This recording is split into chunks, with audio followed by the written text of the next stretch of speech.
পাখিটি ছাড়িল কে রে আমার, পাখিটি ছাড়িল কে। দর্শক বন্ধুরা, আপনারা হয়তো পল্লীগীতির সম্রাট আব্দুল আলিম আঙ্কেলকে সবাই চিনেন। আমি আঙ্কেলই বলবো, কারণ আমার আব্বা ছিলেন সৈয়দ গোলাম আম্বিয়া সাহেব। উনি পল্লীগীতির শিল্পী ছিলেন। আমার আব্বা, অনেকে হয়তো চিনবেন, উনি ছিলেন আব্দুল আলিম আঙ্কেলের স্টুডেন্ট। হ্যাঁ, সঙ্গীত কলেজে। জি জি, আপনি একটু বলেন। আচ্ছা, ওনার পরিচয়টা আমি একটু দিয়ে নেই।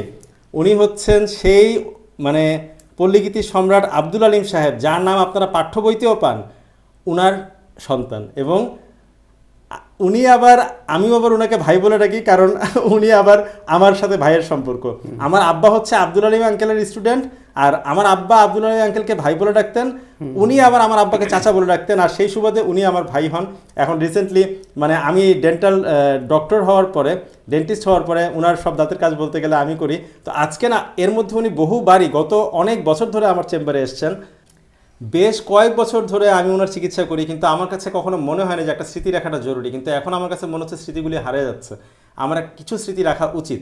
এই কারণেই আজকে আমি, যারা ওনাকে চিনেন না, যে এত বড় একজন লেজেন্ডের সন্তান উনি, আমার কাছে মনে হলো সুযোগটা আজকে হাতছাড়া না করি, ওনার কণ্ঠে একটা গান রাখি, ওনার কিছু কথা আজকে শুনি। যে এই জন্যই আজকে আপনাকে মানে আপনাদেরকে ওনার সামনে পরিচয় করাচ্ছি। তো আমার সাথে আছে লিপি, ও ডেন্টিস্ট আর কি, আমরা একসাথেই ডেন্টালে কাজ করি। তো একটু সমালোচনা করে ওনার সাথে একটু কথা বলি। জহির আলিম ভাই, ওনার নাম হচ্ছে জহির আলিম, ওনার বাবার নাম আব্দুল আলিম, ওনার নাম হচ্ছে জহির আলিম। ভাইয়া কেমন আছেন বলুন? হ্যাঁ, ভালো। জি, আসলে চাচা, হ্যাঁ, সৈয়দ গোলাম আম্বিয়া চাচা শ্রদ্ধেয়, উনি কিন্তু আমার বাবার ছাত্র ছিলেন। সঙ্গীত কলেজে উনি তখন পড়তেন। আচ্ছা। তখন আমার বাবা ওই কলেজের অধ্যাপক ছিলেন। ওই সূত্রে উনি মাঝে মাঝে আমাদের বাসায় আসতেন, আমার বাবার সাথে পরামর্শ, বাইরে বসে বসে দুজনে চা খেতেন, আবার আলাপ আলোচনা করতেন, প্রায় দেখতাম। তো তখন থেকে আমি জানতাম যে উনি আমার বাবার কাছে গান শিখেছেন। আর আব্বাকে খুব শ্রদ্ধা করতেন উনি, সাংঘাতিক। মানে বড় ছোট ভাই বড় ভাইকে যেভাবে করে উনিও তাই করতেন। আর আগেকার যুগে কিন্তু এই শ্রদ্ধা বোধগুলি বেশি ছিল। মানে শিক্ষকদের প্রতি যে স্টুডেন্টদের শ্রদ্ধা বোধ আর স্টুডেন্টদের প্রতি শিক্ষকদের স্নেহ, এই সবই কিন্তু আগে বেশি ছিল, এখন অনেকটাই কমে যাচ্ছে। এবং আগে আমার বাবাকে দেখতাম যে সঙ্গীত কলেজে যখন পড়াতেন, তখন বিদেশে যদি কোনো ট্যুরে যেতেন সরকারি, তখন ছাত্রছাত্রীরা এয়ারপোর্টে যেতেন।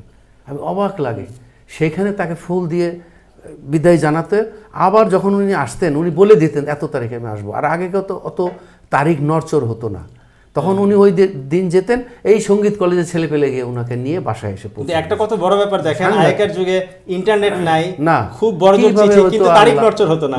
আর এখন মোবাইল ফোন, টেলিফোনের ঊর্ধ্বে এত যোগাযোগ, সেকেন্ডে সেকেন্ডে, কিন্তু কথা ঠিক নেই না, তাই না? সেটাই, মানে যোগাযোগ বেড়েছে কিন্তু মনের দূরত্ব, মানে যোগাযোগও বাড়ছে, মনের দূরত্ব বেড়ে গেছে আসলে, তাই সত্যি এটা।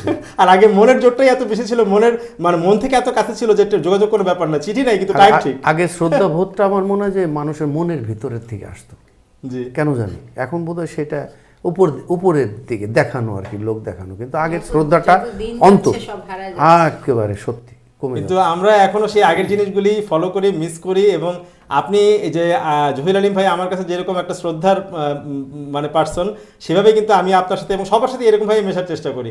আশা করি ভবিষ্যৎ প্রজন্ম এই জিনিসগুলি ভুলে যাবে না, শ্রদ্ধাবোধটা রাখতে শিখবে। এটা আমি চাই, আপনিও চান আশা করি, তাই না? আপনিও তো চান অবশ্যই। আচ্ছা, আপনার কণ্ঠে একটু আব্দুল আলিম আঙ্কেলের একটা গান, ফেমাস গান, তো কয়েকদিন ধরে ঠান্ডার সর্দি, তারপরে আমি একটা আপনারা ঠান্ডার সর্দির ঊর্ধ্বে আপনারা যা গাবেন সেটাই ব্র্যান্ড, আপনারা ব্র্যান্ড। হলুদিয়া পাখি সোনারি বরণ, পাখিটি ছাড়িল কে, কেউ না জানিল কেউ না দেখিল, কেমনে পাখি দিয়া যে ফাঁকি, উইরা গেল হায় চোখের পলকে, পাখিটি ছাড়িল কে, পাখিটি ছাড়িল কে রে আমার, পাখিটি ছাড়িল কে। বাহ, অসাধারণ একটা স্মৃতি থাকলো। আমি খুবই ভালো লাগছে আজকে যে আমি আপনার স্মৃতিটা আজকে রাখতে পারলাম। আজকে কত, 2025-এর কত তারিখ? 7ই জানুয়ারি। 7 জানুয়ারি। যাই হোক, আমি আজকে স্মৃতিটা আমার আব্দুল আলিম আঙ্কেলেরই একটা গান, এটা খুব ফেমাস একটা গান। হ্যাঁ, সবাই জানে। নতুনরা হয়তো ছোট ছোট যারা এখন নতুন শিশু তারা হয়তো অজানা থাকতে পারে, কিন্তু আমরা সবাই জানতাম এই গানের সাথে খুবই পরিচিত, পাখির শাড়ি লোকে। আমার আব্বু এই গানটা গাইছে অনেক, এই আর কি। তো নতুনদের উদ্দেশ্যে আপনি লাস্ট যদি একটা মেসেজ দিতে চান, আমাদের পল্লীগীতি সংস্কৃতিটা অনেকটাই হারিয়ে যাচ্ছে। বাংলাদেশের এই ঐতিহ্য এটা কি পল্লীগীতিকে সংরক্ষণ করা উচিত, এবং সংরক্ষণ শুধু কথার কথা না, এটা আসলে আমাদের চর্চা করে যেতে হবে। নিয়মিত চর্চা, এবং ছেলে পেলে বাচ্চা কাচ্চা যারা আছে তাদের এই গানগুলো শিখাতে হবে।